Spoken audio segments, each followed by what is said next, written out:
good morning. Welcome to this week's episode of Learn with Lorna, episode number 222, where we'll be looking at the stories of school pupils through our collections. My name is Lorna Steele-McGinn. I'm the Community Engagement Officer with the Highland Archive Service, which has 4 archive centres in the Highlands of Scotland, in Inverness, in Wick, in Portree and in Fort William, where we look after all manner of interesting historic and current documents relating to this part of the world. This series is brought to you by High Life Highland at no cost to the viewer. High Life Highland is a charity registered in Scotland, and there is no payment or subscription required to take part in this series. But if you're able to donate towards our work, then as always, we really very much appreciate that. So, welcome to episode number 222, Stories of School Pupils. I'm going to be sharing some stories from school files, from school logbooks, from composition and essay books, and also from school magazines. And I had such a riot looking at the school magazines that I'm going to put in a whole other episode about school magazines later in the year. So let's start by looking at some documents that relate to pupils' experiences of getting to school in the first place, and beyond that, getting from school into further education. Within our county collections are school files which detail pupil journeys, especially when those journeys have issues or stumbling blocks or problems that the local authority has needed to be involved in. These are interesting files, particularly when they relate to ferry journeys and the lengths that people went to make sure their children could be transported to school. This letter is from 1931. Dear Sir, the Bewley Ferry. Your letter of the 1st inst was considered at a meeting of the Accounts etc. Committee, when it was recommended that an arrangement be come to with Mr. D. MacDonald, the tenant of the Bewley Ferry, for the transport of all school children residing in Kirkhill and attending Bewley schools. I got into communication with Mr. MacDonald, who now informs me that with the exception of school children, practically no passengers now use this ferry, 1 passenger per day being the average. As he is the tenant of the ferry, he finds it impracticable to continue to work it, the consequence being that the ferry, which is a private one, will close down. This will cut off the Kirkhill children from the short route to school and will mean 3 or 4 miles overland, with a likelihood of claims then being made for transport. Mr. MacDonald owns the ferry boat and has the upkeep of it, and at present the overhaul of it will cost over £5. The rent of the ferry is £2.10, and by keeping one of his girls at home he's able to run the ferry at a loss. The ferry being on tidal waters requires the constant watch of someone to prevent the boat grounding, and as the boat is a large and heavy one, refloating would be very difficult. The conditions at Aegis Ferry are very much easier, as there the boat can be moored and left. At present there are 4 crossings of school children, 1 in the morning and 3 in the afternoon, the number in the afternoon being caused by the different hours of classes ending. In view of the conditions requiring the constant watch on the tide, it's necessary to have 1 engaged for boat work alone. Mr. MacDonald expects to be paid a fixed sum on that account, and as he has to keep an assistant, although he could not get one for that price, he considers that £26 per annum is a very reasonable amount, especially as there is a strong probability of a good many other scholars using the ferry in the future, which when free will bring more from Kirkhill. Imagine that though, he's running this business as only 1 person going on the ferry other than the school children, and up until now he's saying, look, please can I get some kind of compensation for the fact that I'm keeping this ferry running for these school children. You'll be glad to hear the £26 was agreed to by the local authority. Transport issues were also faced by pupils at Dalriachet School in 1928, as this letter from the school file shows. Dundregan Sawmill, Glenmorrison, 28th of November 1928. Mr. Morrison, Sir, I beg leave in drawing your attention to the driving of our children to Dalriachet School, passed by your management. Don't you think, sir, it's about time that you consented to drive our children both morning and night at this time of the year? Would you believe, sir, since the bad weather set in, it is now between 5 or 6 o'clock before my children reach home at night. Now, dear sir, there are none of my children in robust health, but there is one boy in particular not strong, and unless you decide to put on a conveyance both ways with the children concerned, I will withdraw this boy from school for the winter, and for my other children, I will not send them to school with any regularity. I will also draw your attention to the car that drives the children to school. It is a car supposed to carry 5 passengers. There are 12 children from the sawmill at Calnacarn and Dragon Farm, all included, and all outside the 3-mile radius. Sir, do you think this can be good for the children's health and cleanliness? Trusting, dear sir, that you will give this note your fullest attention at your earliest convenience. Yours faithfully, Lewis Keel. P.S. Sir, let me mention that all the parents concerned with this car driving are of the same opinion as me. Just obviously dangerous, but also the image of a car that's made to hold 5 kind of going past you with 12 children hanging out of it. So we have records that give evidence of children struggling to get to school. But we also hold documents that detail the stories of people trying to progress after they've finished school. There have been multiple bursaries in the Highlands and Islands across the years, often funded by legacies left by benefactors who had an interest in education and usually in a particular area as well. And many of these continue, many of these legacies, these bursaries either still exist in their original format or they have been amalgamated into other Highland Council bursaries. And we hold the records of several of these, including the Dr. Cameron Lees Bursary Fund. A document from 1914 gives a bit more detail about this and how the fund was managed. Extract from minutes of the meeting of the School Board of Kingussie of the date 2nd July 1914.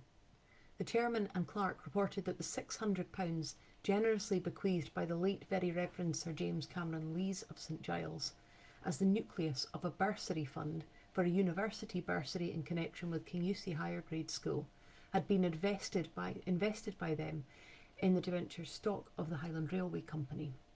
The certificates of the stock are lodged with Mr Masson and deposited in the bank, the safe of the Bank of Scotland in Kingussie. The surplus of the fund after expenses for investment is £12, 17 shillings and 11pence, and the same is deposited in the Kingussie Savings Bank in the name of the school board, and to be drawn on by the chairman and the clerk jointly for the time being. So they've invested this sum of money that's been left to them. But they go on to say, the late Sir James Cameron Lees left no particular directions regarding the above bursary, and so the board have agreed to the following conditions for the management of it. 1. This bursary is to be called the Cameron Lees Bursary for Kingussie School. 2. The annual revenue of the above investment to be applied as a bursary for a boy or girl who has attended Kingussie School for previous 3 years and has attained the full leaving certificate or its equivalent in the university preliminary examination. 3. The bursary is to be tenable for 3 sessions in the arts classes of any of the Scottish universities, or for 4 sessions if the board improves of the bursar proceeding to an honours degree. 4. In choosing the bursar, references shall be made to previous progress, ability, good behaviour and perseverance during the previous 3 years. And in the event of more than one candidate being of equal merit, the decision shall be made by competitive examination. And 5. The board reserves the power to withdraw this bursary or suspend payment if the bursar fails to give satisfactory signs of perseverance, good behaviour and general progress. So interesting just to see the kind of behind the scenes into these bursaries that would have made such a big difference to so many children across the Highlands and Islands who might never have been able to get to university otherwise. I was flicking through the correspondence in that file and found one letter written by someone who says, my daughter wants to go to university. There's no way I'll be able to send her because I'm supporting both of my sons who are already there. So without you, she can't have this career. So it's just interesting to see the impact that these bursaries had on pupils. But of course, some pupils didn't leave school for university, but left to go elsewhere. And Bell, who is one of our archive assistants at Nucleus, the Nuclear and Caithness Archives, traced the story of one such pupil. Mary A. Calderwood and William C. Calderwood, born on the 20th of May 1899 and the 7th of May 1901 respectively, appear in the admission register from Merkel School. Merkel is just east of Thurso. The school no longer exists. But it was in looking through this admission register that Bell came across an entry on the 3rd of March 1908 that shows these two children leaving Merkel School, not bound this time for further education, but bound for Australia. And Bell, who is from Australia, dug a little bit further into this and found out that Mary and William weren't born in Caithness, but were born in Govan and Kinning Park, so in the Glasgow area. And in finding that, she found that there was another child, Mina, who was born in 1903, so she would be too young to appear on the school admission register. All of these children were born to Andrew Calderwood and Mary Coghill, and it seems likely that the children's mother, Mary Ann Coghill, was from Wick. We stopped our digging there, but it seems likely that she is from Wick. So the children have been born in the Glasgow area, so why do they appear in a Wick admission register? Well, it seems that that connection that Mary Ann Coghill, their mother, had probably was what took her back there after her husband Andrew died in 1903 at the age of 39. I had to look at his death certificate today, and he's recorded as dying after 15 days of pneumonia. So that's probably what took her back to Caithness. And she stayed there for 5 years before making that decision to go to Australia. So Bell then went on to look at the passenger arrival list for Australia and found the family travelling on the Gneisenau in April 1908. Mary, the mother, was accompanied not only by the Mary, Willie and Mina, the 3 children, but also by John, Annie, Andrew and Jenny, all listed as being under the age of 18. So that one entry of an admission register in a random school that we have looked at an admission register in Caithness for Merkel School goes to show us that whole family story of those children. By the time they were attending Merkel School, they had lost their father, they had lived in Glasgow, they had moved to the other end of Scotland, and then within a short period of time had gone to Australia. So it's just really interesting the amount of information you can glean from one little entry. Another official record type that talks about pupils that I want to look at before coming on to look at some pupil voices is also from Caithness, and this time it's something that Val found. Within the Caithness County Council records is a Health Service annual report from July 1955, which gives some interesting statistical information about the health and the living standards of pupils at the time that was taken. At the time of the report in 1955, it notes that there were 50 schools operating in Caithness, 45 primary and 5 secondary, many more than today. There were 4,043 children on the registers, although they note that that's not the average attendance number. The report details the sanitary conditions in schools, so for instance, it will record the schools that have recently had flush toilets installed or running water installed. But also the results of medical examinations and inspections. So for instance, if there are any children found to be malnourished or suffering from illnesses requiring treatment or having insufficient clothing. It goes on to note how many operations were undertaken. 51! I thought that was completely extraordinary. 51 operations across hospitals in Caithness and down Inverness as well. Things like tonsils, that was the predominant one, but just really interesting to note that snapshot. Like I say, it's a moment in time, and that's what's interesting about it, that there, and also how interlinked the health system and the education system was. Before we leave official records and come on to the pupils' own voices, I wanted to make some reference to school logbooks, because these always contain HMI reports, inspectors' reports, which can give an insight into pupils' work and abilities. So Jen selected some for Caithness. There's some real highs and some real lows here. Okay, so the 1937 school logbook for Sweeney School includes an absolutely scathing comment that some of the children have meagre mental endowment. The inspector went on to note, orally, all classes are their general unresponsiveness, coupled with low and indistinct utterance, gives an unfavourable impression of their attainments.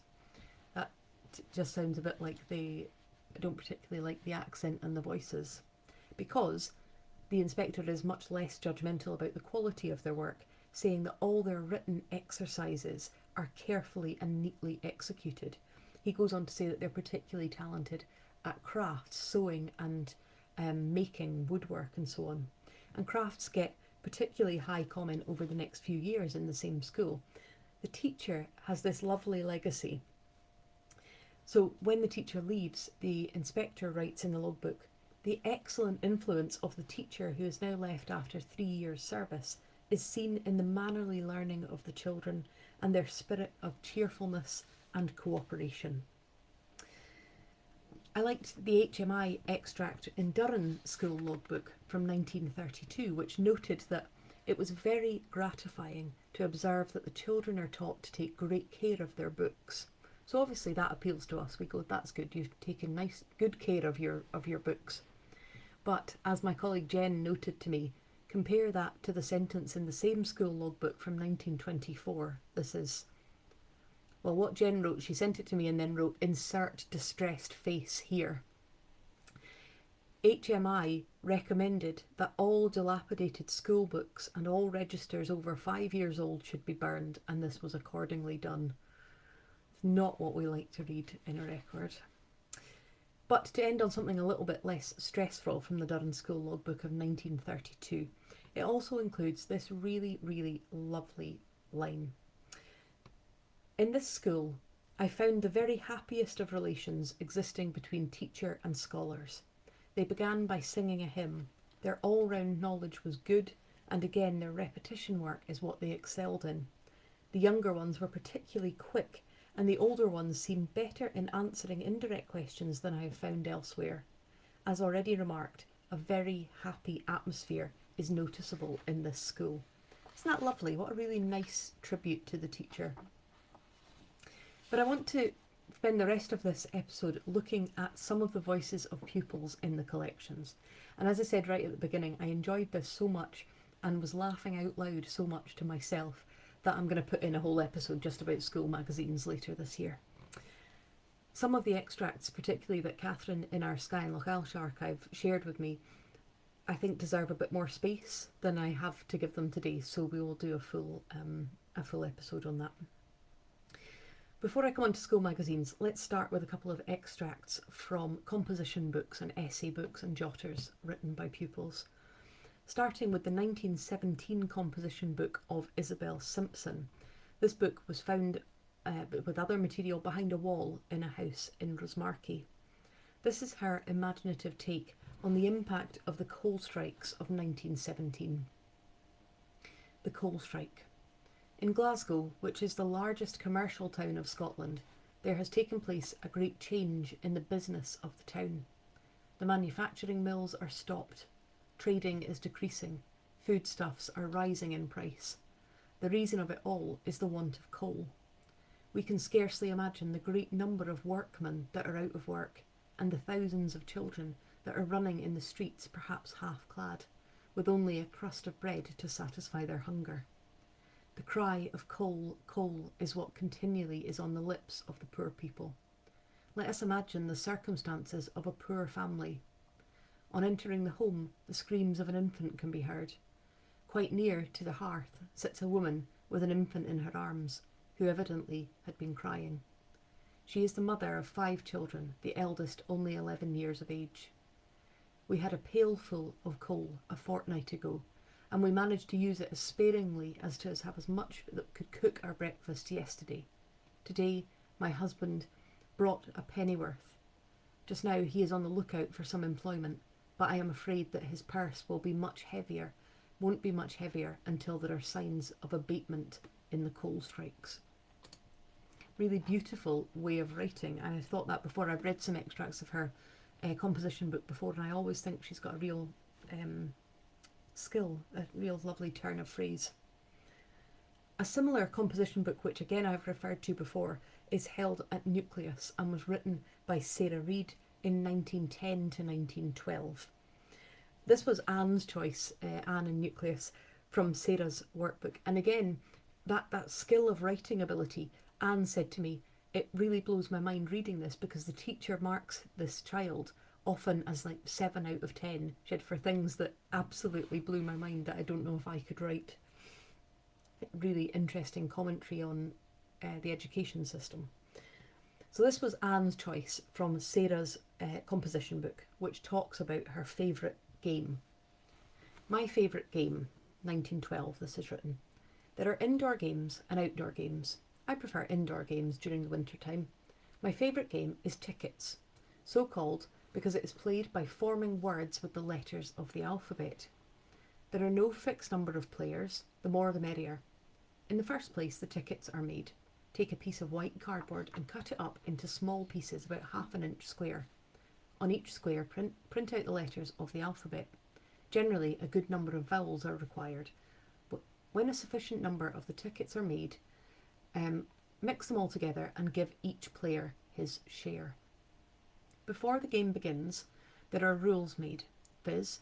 No fewer than 4 letters can make a word, no S's can be added to the end of a word, no proper names, all English words, no calling out a word unless one is sure the required letters are on the table. Any player can begin the game by putting a letter on about the middle of the table. He cannot choose a certain letter. All of the players in turn do the same thing. When anyone sees the required letters to make a word, he calls it out and places it there himself. So does every player when he forms a word. Each player's aim or view is to enlarge or create as many words as he can, and if possible, to have more than all the rest. So, really interesting that to us it's very much like Scrabble. It goes on to say this is where the fun comes in. When all the letters have been put on the table, then there is a good look taken over all the words.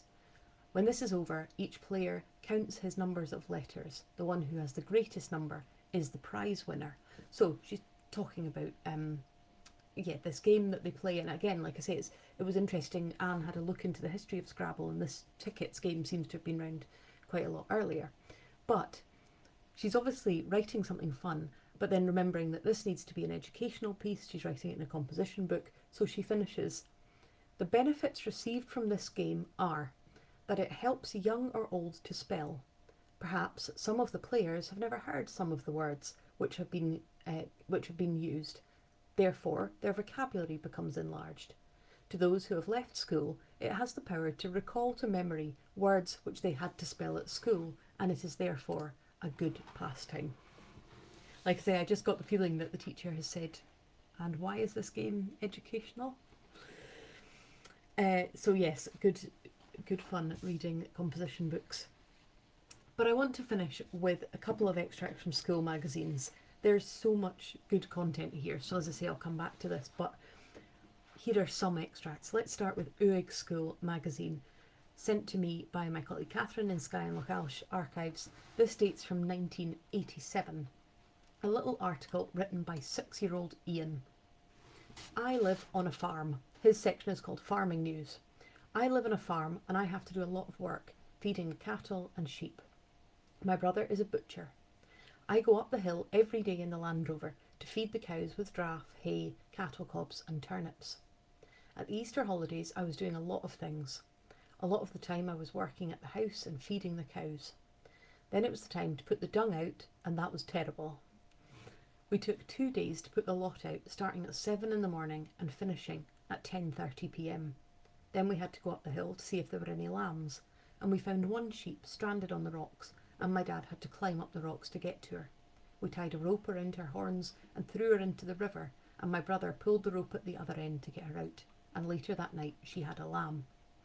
On Wednesday night we went up the hill and found a lamb stuck in the fence. He was a twin, so we brought him home and the puppy was not pleased with him. We are having a problem with the hoodies and the gulls. We've lost a lot of lambs with them.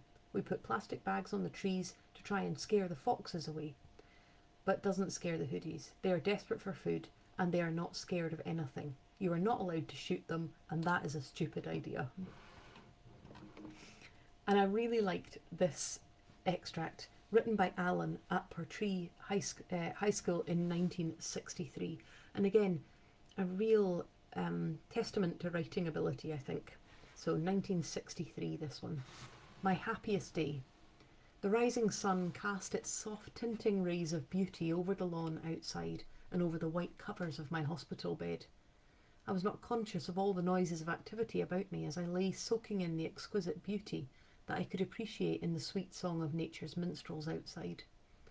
After 2 long, depressing years in hospital, I cried with childish happiness at the thought that at last I would be free from the clutches of this building, from the enfolding shrouds of the smells that warp the spirits of hospital patients. My thoughts floated away on the pleasant sea of joy and pleasure flowing from the consciousness that I was cured. I was standing on a hillside, ankle deep in a tangled mess of heather, crowned in beauty with purple blossoms. My skin sensed the delicate caressing of the gentle autumn breeze as it wafted the glorious scents of harvest and fertile plenty around me, amongst the hills and the hollows. With a sense of elation and wonder at the complete beauty of the scene, I watched the moon setting in a cool star-flecked background of dark blue. I watched it rise to take its own turn of sentry in the heavens and salute the golden ball of fiery sun as it sank into the chaos of colour and majestic grandeur. The last pulsing notes of the blackbird entwined with the oboe call of the curlew vibrated through the drowsy air. The soft smell of peat smoke lingered from the village, and the warm twinkle of lights appeared in the valley below. The heavens had now cast their bordering hues, lingering train of the setting sun as the pale, filtering moonbeams began to domineer the earth with their ghostly significance, the wide dome of the sky cut by the cold flickering of myriad stars. I idled down the rocky path, accompanied for a time by a noisy brook, contented breathing, perpetual chomping of cattle, reaching me from the brackened hollow below, all added to my pleasant stream of thoughts. I sighed and kicked an odd lump of gravel, listening to its thudding journey down the hill. I jerked back to reality to find that a young nurse was smiling down at me and telling me that I was indeed going home that day. Happiness smiled at me also. I was going back to the land of my dreams. Isn't that beautiful? I think that is absolutely beautiful writing. There are so many more excellent extracts I will share with you from school magazines across the Highlands and Islands, and I know, as I say, I'll do that after the summer break. But I wanted to finish on maybe a little bit less of an eloquent note, but something that made me laugh out loud. Some short extracts written by pupils at Dingwall Academy, where they're writing about how they pictured Dingwall Academy, how it would be in 2039. You'll see that there are varied levels of imagination at work here. So, Dingwall Academy in 2039. In the year 2039, Dingwall Academy will be a place of high-tech fashion. Everyone will want to be seen going to school here. Inside each classroom, there will be a teacher sitting in a small enclosed area. Inside this small enclosure will be a TV and hi-fi system. The teacher could take anything else he wants into the enclosure to make it feel like home. The pupils will not be able to see the teacher, but he will be able to see them. If the teacher catches the pupils misbehaving, he will be allowed to pick up his laser gun and point it to the pupils. As the beam of the gun hits the pupils, he or she will go back in time to the year 1989. Another one says, in Dingwall Academy, the rector, who is still the same one going strong since 1989, will be able to fly around the school. The school uniform will be Bermuda shorts and t-shirts because of the very hot weather. The next one, if you are annoying your teacher, who will be a robot, you will get sent to another country in a missile capsule. And then, so all of this dramatic envisioning of 2039. But my favourite one was written by Andrew. In the year 2039, Dingwall Academy will be almost exactly the same, except for some subtle changes, like we might have a bike shed. Just brought me a huge amount of joy when I read that. Like I say, varied levels of imagination on the go. So I hope you have enjoyed that. It was a really nice one to write, and I'm looking forward to writing the next one. I hope you can join me next week. Next week I'm really excited to be sharing some stories of the Herring Girls, because we are launching our fantastic exhibition in Nucleus next Thursday, the 8th. We have been involved in a long project over the last few months with Norfolk Archives, Suffolk Archives, and Tasclin and Ailinn, the Hebridean Archives, and that is all coming to a head next week, where we're launching the touring exhibition. If you're in and around Caithness, please do come along to Nucleus on the evening of the 8th of May and come and have a chat with me about that, and have a look at the exhibition. But yes, next week's Learn with Lorna will be telling the story of that exhibition as well. The next few, right until the end of May, will be pre-recorded, as I am caught up in events and activities and going to do different things. So this will be the last one that's live before the end of the summer, I'm afraid. So I will continue to do, you'll get the next 4 throughout May, but they will all be pre-recorded. So I'll see you back live in the beginning of September. But please do continue to watch, please do continue to comment. As I always say, I see them all, and yeah, it makes me smile. So thank you very much indeed for joining me today, and I hope you've enjoyed some of those stories of pupils. And thanks to all my colleagues who contributed bits and pieces for that one today. Thank you.